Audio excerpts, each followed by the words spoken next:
So hi hello ಎಲ್ರಿಗೂ ನಮಸ್ಕಾರ. ನಾನು Vinod Raj. Welcome to public mind voice. ಇವಾಗ ಈ ವಿಡಿಯೋ ಮಾಡ್ತಾ ಇರೋ ಒಂದು ಉದ್ದೇಶ ಏನಂದರೆ, ಭಾಳ ಜನಕ್ಕೆ ನಾವು ಓಟ್ ಹಾಕ್ತೀವಿ. ಏನಕ್ಕೆ ಓಟ್ ಹಾಕ್ತೀವಿ, ಯಾವ ಇದಕ್ಕೆ ಓಟ್ ಹಾಕ್ತೀವಿ, ಇವಾಗ MLA ಎಲೆಕ್ಷನ್ ಓಟ್ ಹಾಕಿದ್ರೆ ಏನಾಗುತ್ತೆ, MP ಎಲೆಕ್ಷನ್ಗೆ ಓಟ್ ಹಾಕಿದ್ರೆ ಏನಾಗುತ್ತೆ ಅಂತಲೇ ಭಾಳ ಜನಕ್ಕೆ ಗೊತ್ತಿರಲ್ಲ. ಆ ಒಂದು ಕಾರಣದಿಂದ ನಾನು ಇವಾಗ ಅದ್ರ ಬಗ್ಗೆ ಮಾತಾಡೋಣ, ಅದ್ರ ಬಗ್ಗೆ ಹೇಳೋಣ ಅಂತ. ಒಂದು ಸೆಕೆಂಡ್ ಇರಿ. ಅದ್ರ ಬಗ್ಗೆ ಹೇಳೋಣ ಅಂತ ನಾನು ಒಂದು ನಿರ್ಧಾರ ತೊಗೊಂಡೆ. ಆ್ಯಕ್ಚುಲಿ ನಮ್ಮ ಮನೇಲಿರೋರು, ನಮ್ಮ ಫ್ರೆಂಡ್ ಸರ್ಕಲ್ಗೆ ಭಾಳ ಜನ ಗೊತ್ತಿರೋ ಇದು ಏನಕ್ಕೆ ಕೊಟ್ಟಾಕ್ತೀವಿ ಅಂದ್ಬಿಟ್ಟು. ಒಬ್ಬ MLA ಎಲೆಕ್ಷನಲ್ಲಿ MLA ಕೊಟ್ಟಾಕ್ತೀರ, ಒಂದು ಕಾಂಗ್ರೆಸ್ ಆಗಲಿ, JDS ಆಗಲಿ, BJP ಆಗಲಿ ಓಟ್ ಹಾಕ್ಬೇಕಾದ್ರೆ MLA ಬಂದ್ಬಿಟ್ಟು ನಮಗೆ ಒಳ್ಳೇದು ಮಾಡ್ತಾರೆ, ನಮ್ಮ ಏರಿಯಾ MLA ಇವರಿದ್ದರೆ ನಮಗೆ ಒಳ್ಳೇದು ಅಂತ ಓಟ್ ಹಾಕ್ತೀರ ಗೊತ್ತಾ, ಅದು 100% ಒಳ್ಳೆಯದು. ಹಿಂಗೆ ನಿರ್ಧಾರ ಮಾಡಿ ಓಟ್ ಹಾಕಬೇಕು. ಆವಾಗ ನೀವು ಮೆಜಾರಿಟಿ MLAs ಕಾಂಗ್ರೆಸ್ ಆಗಲಿ, BJP ಆಗಲಿ, JDS ಆಗಲಿ ಬರಬೇಕಾದ್ರೆ ಇಲ್ಲಿ ನಮ್ಮ CM, ನಮ್ಮ ಕರ್ನಾಟಕ CM ಬಂದ್ಬಿಟ್ಟು ಯಾರು ಬರಬೇಕು ಅನ್ನೋ ನಿರ್ಧಾರ ಬರುತ್ತೆ. ಅದು ಕಾಂಗ್ರೆಸ್ಸೋ ಇಲ್ಲ BJPನೋ ಇವ್ರಿಗೊಂದು ಕಮಾಂಡಿಂಗ್ ಥರ CM ಇರ್ತಾರೆ.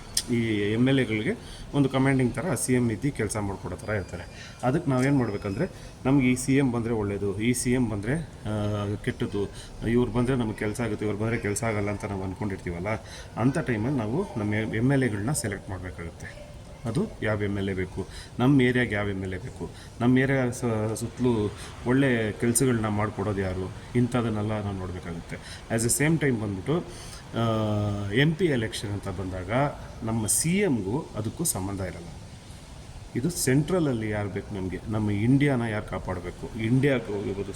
MP ಎಲೆಕ್ಷನ್ ಅನ್ನೋದು ನಮ್ಮ ಒಂದು ಇಂಡಿಯಾ ಮ್ಯಾಪ್ ಇದೆಯಲ್ಲ, ಒಂದು ಎಕ್ಸಾಂಪಲ್ ಹೇಳ್ತೀನಿ. ಆ ಮ್ಯಾಪ್ ಇದೆಯಲ್ಲ, ಮ್ಯಾಪ್ಗೆ ಒಂದು ಶೀಲ್ಡ್ ಹಾಕೋ ಥರ ಅದನ್ನು ಯಾರು ಕಾಪಾಡ್ತಾರೆ, ಯಾರಲ್ಲಿದ್ದರೆ ಒಳ್ಳೆಯದು, ಯಾರು ಕೆಲಸ ಮಾಡ್ತಾರೆ, ಯಾರು ಒಳ್ಳೆ ವ್ಯಕ್ತಿ ಇದ್ದಾರೆ ಅನ್ನೋದನ್ನು ನೋಡಬೇಕು. ಇದಕ್ಕೆ ಮುಂಚೆ ಹೆಂಗಿತ್ತು, ಇವಾಗ ಇವ್ರು ಬಂದ ಮೇಲೆ ಹೆಂಗಿತ್ತು, ಇವಾಗ 10 ವರ್ಷ ಮೋಡಿ ಸರ್ಕಾರ ಹೆಂಗಿತ್ತು, ಇದಕ್ಕೆ ಮುಂಚೆ ಇದ್ದಿದ್ದು ಕಾಂಗ್ರೆಸ್ ಸರ್ಕಾರ, ಅದಕ್ಕೆ ಮುಂಚೆ ಇದ್ದ ಸರ್ಕಾರ, ಈ ಥರ ಎಲ್ಲನೂ ಡಿಸೈಡ್ ಮಾಡಿ ಹಾಕೋದು. ಇವಾಗ ಸೋಷಿಯಲ್ ಮೀಡಿಯಾ ತೆಗೆದ್ರೆ ನಮಗೆ ಬೇಕಾದಷ್ಟು ಪ್ರೂಫ್ಗಳಿದೆ, ಬೇಕಾದಷ್ಟು ವಿಷಯಗಳಿದೆ ಮಾತಾಡೋಕ್ಕೆ, ಕೇಳೋಕ್ಕೆ.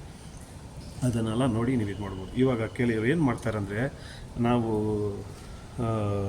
ಕಾಂಗ್ರೆಸ್ ಪಕ್ಷದವರು, ನಾವು JDS ಪಕ್ಷದವರು, ನಾವು BJP ಪಕ್ಷದವರು, ನಾವು ನಮ್ಮ BJPಗೇ ಓಟ್ ಹಾಕೋದು, ನಾನು ನಮ್ಮ ಕಾಂಗ್ರೆಸ್ಗೆ ಓಟ್ ಹಾಕೋದು, ನಾನು ನಮ್ಮ JDSಗೆ ಓಟ್ ಹಾಕೋದು, ಹಂಗಂತ ಕನ್ಫ್ಯೂಷನ್ ಮಾಡ್ಕೊಳ್ತಾರೆ. ಹೋಗಿ ಓಟ್ ಬೂತಲ್ಲಿ ಓಟ್ ಹಾಕ್ಬೇಕಾರೆ, ಆ ಓಟ್ ಹಾಕ್ಬೇಕಾದ್ರೆ ಅವ್ರಿಗೆ ಏನಾಗುತ್ತೆ ಅಂದರೆ, ಅವ್ರ ಮೈಂಡಲ್ಲಿ ಫಿಕ್ಸ್ ಆಗಿರುತ್ತಲ್ಲ, ಕಾಂಗ್ರೆಸ್ ಅಂದರೆ ಕಾಂಗ್ರೆಸ್, BJP JDS ಈ ಫಿಕ್ಸಿಂಗಲ್ಲೇ ಹೋಗ್ಬಿಟ್ಟು ಡೈರೆಕ್ಟಾಗಿ ಓದ್ಬಿಡ್ತಾರೆ. ಹಂಗಿಲ್ಲ. ಇದು ಸೆಂಟ್ರಲಲ್ಲಿ ಯಾರು ಬರಬೇಕು ಅನ್ನೋದು, MP ಎಲೆಕ್ಷನ್ ಅನ್ನೋದು ಸೆಂಟ್ರಲಲ್ಲಿ ಯಾರು ಬರಬೇಕು, ಸೆಂಟ್ರಲಲ್ಲಿ ಯಾರು ಇರಬೇಕು ಅನ್ನೋದು. ಅಲ್ಲಿ ನಮಗೆ ಯಾರು ಬೇಕು, ಮೋಡಿ ಜಿ ಅವ್ರು ಬೇಕಾ, ಇಲ್ಲ ಬೇರೆ ಯಾರನ್ನ ಬೇಕಾ, ಇಲ್ಲ ಬೇರೆ ಯಾರಾದರೂ ಇನ್ನೂರು ಬೇಕಾ ಅನ್ನೋದನ್ನು ಡಿಸೈಡ್ ಮಾಡೋ ಒಂದು MP ಎಲೆಕ್ಷನ್ ಅನ್ನೋದು ಆ ಥರ ಡಿಸೈಡ್ ಮಾಡೋದು. ನಮ್ಮ ಸ್ಟೇಟ್ ಬಿಟ್ಟಾಕಿ ನಮ್ಮ ವರ್ಲ್ಡ್ ನಮ್ಮ ಇಂಡಿಯಾಗೆ ಬಂದ್ಬಿಟ್ಟು ಏನಾಗಬೇಕು, ಇಂಡಿಯಾದಲ್ಲಿ ಎಷ್ಟು ಒಳ್ಳೆ ಮಟ್ಟಕ್ಕೆ ಕೆಲಸ ನಡೀತದೆ, ಏನು ನಡೀತದೆ ಅನ್ನೋದನ್ನು ತಿಳ್ಕೊಬೇಕಾಗುತ್ತೆ. ಅಕ್ಕಪಕ್ಕ ಹೇಳೋರು, ಅವರು ಮಾತಾಡೋದು, ಇವ್ರು ಮಾತಾಡೋದು, ಇದನ್ನೆಲ್ಲ ತಲೆ ಕೆಡಿಸ್ಕೊಂಡು ಈ ಓಟ್ಗಳನ್ನ ಬಂದ್ಬಿಟ್ಟು ತುಂಬ ವೇಸ್ಟ್ ಮಾಡೋರು ಭಾಳ ಜನ ಇದ್ದಾರೆ. ಅಂಥವ್ರಿಗೋಸ್ಕರ ಈ ವಿಡಿಯೋ ಮಾಡಿದ್ದೀನಿ. ನೀವು ಇವಾಗೇನು ಕೆಲವೇ ದಿನಗಳಿದೆ, ಓಕೆ, ಒಂದು 3-4 ಡೇಸ್ ಇದೆ ಅನಿಸುತ್ತೆ ಎಲೆಕ್ಷನ್ಗೆ. 3-4-5 ಡೇಸ್ ಇರುತ್ತೆ. ಎಲೆಕ್ಷನ್ ಬಂದಾಗ ದಯವಿಟ್ಟು ನಮಗೆ ಯಾರಿದ್ರೆ ನಮ್ಮ ಇಂಡಿಯಾಗೆ ಒಂದು ಪವರ್, ಯಾರಿದ್ರೆ ಇಂಡಿಯಾಗೆ ಬಲ, ಯಾರು ಬರಬೇಕು, ಯಾರು ಕೂತ್ಕೋಬೇಕಲ್ಲಿ ಸೆಂಟ್ರಲಲ್ಲಿ, ಯಾರಿದ್ರೆ ನಮ್ಮ ಇಂಡಿಯಾನ ಬಂದು ಯಾರಿಂದನೂ ಏನು ಮಾಡೋಕ್ಕಾಗಲ್ಲ ಅನ್ನೋ ಒಂದು ಭಯ, ಒಂದು ಪವರ್, ಒಂದು ಶಕ್ತಿ ಯಾರು ನೋಡಿದ್ರೆ ಇದೆ, ಯಾರು ಬಂದರೆ ಚೆನ್ನಾಗಿರುತ್ತೆ ಅನ್ನೋದನ್ನು ಯೋಚನೆ ಮಾಡಿ, ನಮಗೆ ಇವರೇ ನಮ್ಮ PM ಆಗಿರಬೇಕು, ಇವರೇ ನಮ್ಮ ಪ್ರೈಮ್ ಮಿನಿಸ್ಟರ್ ಆಗಿರಬೇಕು ಅನ್ನೋದನ್ನು ಗಟ್ಟಿಯಾಗಿ ಯೋಚನೆ ಮಾಡಿ ಓಟ್ ಹಾಕಿ. ಕೆಲವ್ರು ಏನು ಮಾಡ್ತಾರೆ, ನಾನಿವಾಗ ಕಾಂಗ್ರೆಸ್ MLA ಎಲೆಕ್ಷನ್ ಕಾಂಗ್ರೆಸ್ ಆಗುತ್ತೆ, MLA ಎಲೆಕ್ಷನ್ BJPಗೆ ಆಗುತ್ತೆ, MLA ಎಲೆಕ್ಷನ್ ನಾನು JDSಗೆ ಆಗುತ್ತೆ. ಇವಾಗ ನಾನು MP ಎಲೆಕ್ಷನ್ಗೂ ಹೋಗಿ ನಾನು ಅದಕ್ಕೆ ಆಗಬೇಕಾಗುತ್ತೆ. ಹಂಗೆ ಹಾಕಿಲ್ಲ ಅಂದರೆ ನಮ್ಮ ನಾಯಕರಿಗೆ ಏನಾದರೂ ತೊಂದರೆ ಆಗುತ್ತೆ ಅಂದರೆ ಆ ಥರ ಏನಾಗಲ್ಲ. ನೀವು MP ಎಲೆಕ್ಷನಲ್ಲಿ ನೀವು BJPಗೆ ಹಾಕ್ತಿರೋ, ಕಾಂಗ್ರೆಸ್ಗೆ ಹಾಕ್ತಿರೋ, ಯಾರಿಗನ್ನ ಹಾಕಿ, ಒಟ್ಟಲ್ಲಿ ಇಲ್ಲಿ ಕಾಂಗ್ರೆಸ್ CM, ಕಾಂಗ್ರೆಸ್ MLA, ನಿಮಗೆ MLA ಎಲೆಕ್ಷನ್ಗೆ ಯಾರಿಗೆ ಹಾಕಿದ್ರು ಅವ್ರು ಇದ್ದೇ ಇರ್ತಾರೆ. ಅವರು ಇನ್ನು 5 ವರ್ಷ ಅವ್ರದ್ದು ಪಕ್ಷ, ಅವ್ರದ್ದು ಇದು ನಡೀತಾನೆ ಇರ್ತದೆ. MP ಎಲೆಕ್ಷನ್ಗೆ ಹಾಕೋ ಓಟು MP ಸೆಂಟ್ರಲ್ ಗೌರ್ಮೆಂಟಲ್ಲಿ ಇರೋರಿಗೆ ಮಾತ್ರ ಚೇಂಜಸ್ ಬರುತ್ತೆ ಅಷ್ಟೆ. ಇದನ್ನು ಅರ್ಥ ಮಾಡಿಕೊಂಡು ವೋಟ್ ಮಾಡಿ, ಒಳ್ಳೆಯದಾಗಲಿ. ಇದನ್ನು ನಿಮ್ಮ ಫ್ಯಾಮಿಲಿ ಫ್ರೆಂಡ್ಸ್ ಯಾರಿಗೂ ಈ ವಿಷಯಗಳ ಬಗ್ಗೆ ಸರಿ ಗೊತ್ತಿರಲ್ಲ, ಇದು ಭಾಳ ಜನ ಹಂಗೆ ಅಂದ್ಕೊಂಡವ್ರೆ.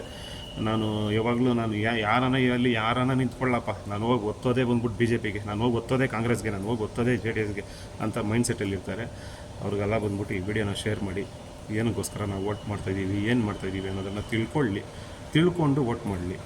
ಒಳ್ಳೆಯದಾಗಲಿ, ನಮ್ಮ ಇಂಡಿಯಾಗೆ ಒಳ್ಳೆಯದಾಗಲಿ. ದೇಶ ಚೆನ್ನಾಗಿದ್ರೇ ಒಂದು ನಾವು ಚೆನ್ನಾಗಿರೋಕ್ಕಾಗೋದು. ಎಲ್ಲ ಥಿಂಕ್ ಮಾಡಿ. ಸೋಷಿಯಲ್ ಮೀಡಿಯಾದಲ್ಲಿ ಬೇಕಾದಷ್ಟು ಪ್ರೂಫ್ಗಳಿದೆ. ಆ ಪ್ರೂಫ್ಗಳನ್ನೆಲ್ಲ ನೋಡಿ ನೀವು ಥಿಂಕ್ ಮಾಡಿ ವೋಟ್ ಮಾಡಿ. ಒಳ್ಳೆಯದಾಗಲಿ. ಜೈ ಹಿಂದ್. ವಂದೇ ಮಾತರಂ.